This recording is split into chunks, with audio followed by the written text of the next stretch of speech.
Welcome aboard Skylark Outdoors here, and today we're going to be reviewing the Pursuit DC246 boat, which we've got here with that beautiful pearly white Yamaha. These are American made. You can see that giant sticker there, and that is the Pursuit Dual Console 246. That's what the DC stands for. So as we move forward, you can see you've got your helm there, you've got a head on the left, and then as we move forward into the bow, you've got seating for two people laying down up here, probably four, and then you've also got rails, cleats up in the front, you've got your anchor up in the front, and then you can actually kind of seal that forward space off if you wanted. There's a little piece of vinyl or fiberglass there that you would close that up, close the window, and you're going to be nice and dry. You've got seats in the rear, so you've got one, and that's 2, 3, 4, 5, 6 seats in the rear and 2 in the front. So you've got plenty of seating, and that is what I like about that. That was fold down seatings in the rear, and then you've got your head there, so head with a sink, so you're good to go with this boat in terms of amenities. Plenty of cup holders, and when you walk through one of these Pursuits, what I tend to notice is everything seems very high quality in terms of your rode, your chain, your anchor, and then you've got your cleats. Those are all recessed, which I like, so they're not going to snag on anything. You've got rails and just little things when you walk around the boat that people kind of thought of when they are designing this rather than just putting everything together from different manufacturers. So you've got a nice helm seat here, and that front lip will fold up so that you can sit on this nicely. Now this one is priced $208,580, and then we'll get into some of the specifications here. But what I do like about the helm, cup holder, you've got your controls there, you've got a compass, you've got typical depth finder, fish finder, all the buttons you would typically use.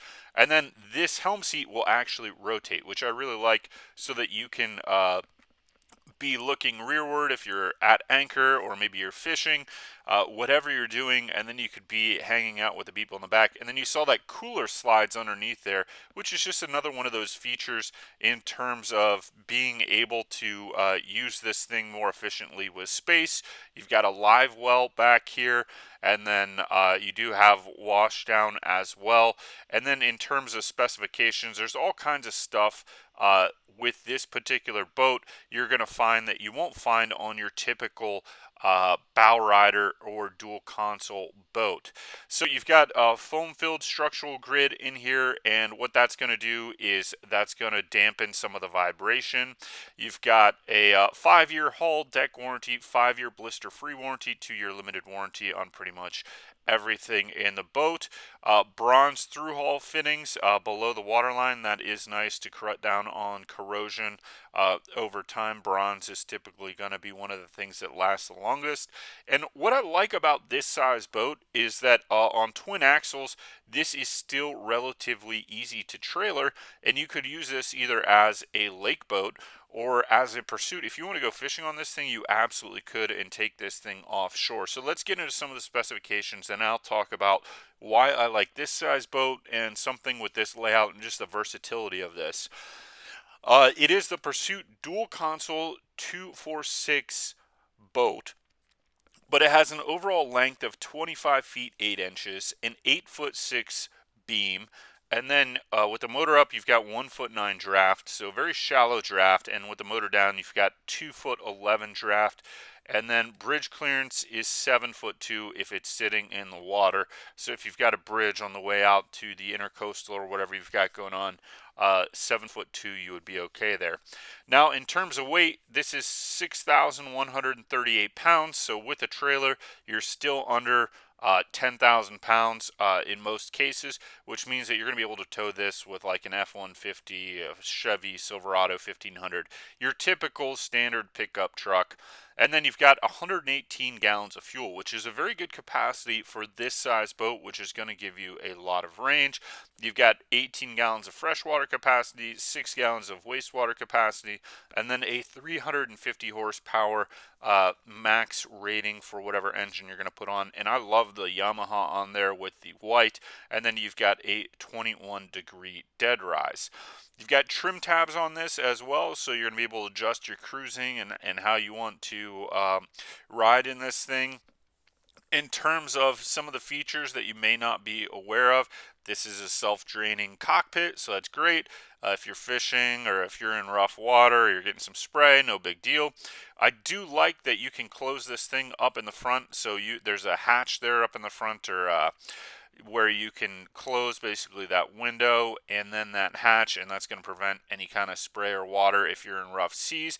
And then it also does feel like it has high gunnels on this, and you're going to sit a little bit higher up in the water, which I like on this particular boat, as well as the seating. So what I like about this is that this size boat is very capable for going offshore. If you're on the Great Lakes, you could go, let's say, to like Beaver Island. You could go to the Leelanau Peninsula. You could go to Mackinac Island.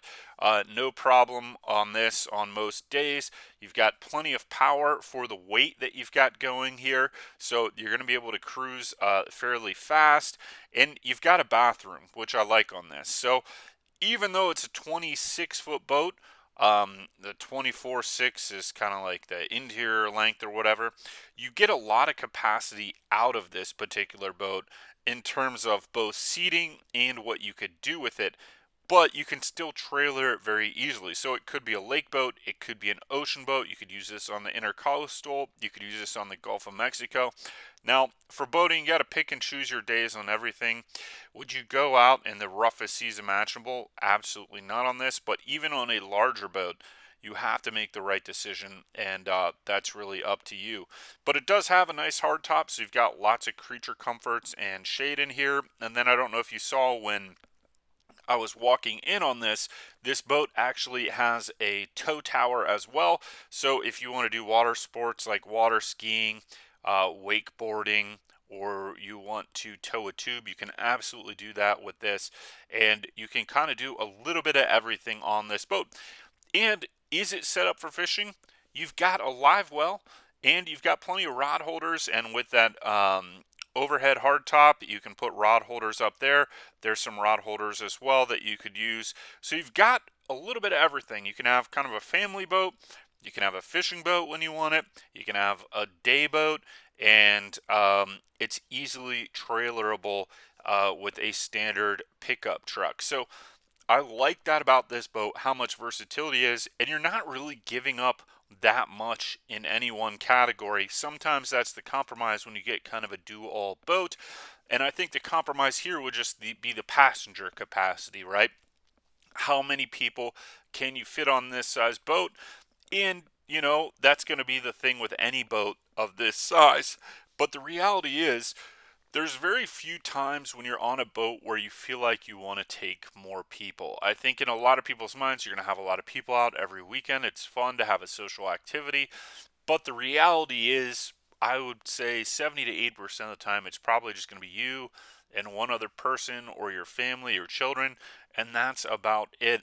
And then those other times, maybe you can just meet up with friends that have boats, or just limit the number of people that you are inviting, and you're still going to have a good time. So sometimes people get a boat bigger than they need, and they realize they don't use it as much because it's harder to dock, it's more expensive with fuel, it's harder to move around, or you're stuck kind of at one location or body of water because you can't trailer it. But I see this as a do-all boat.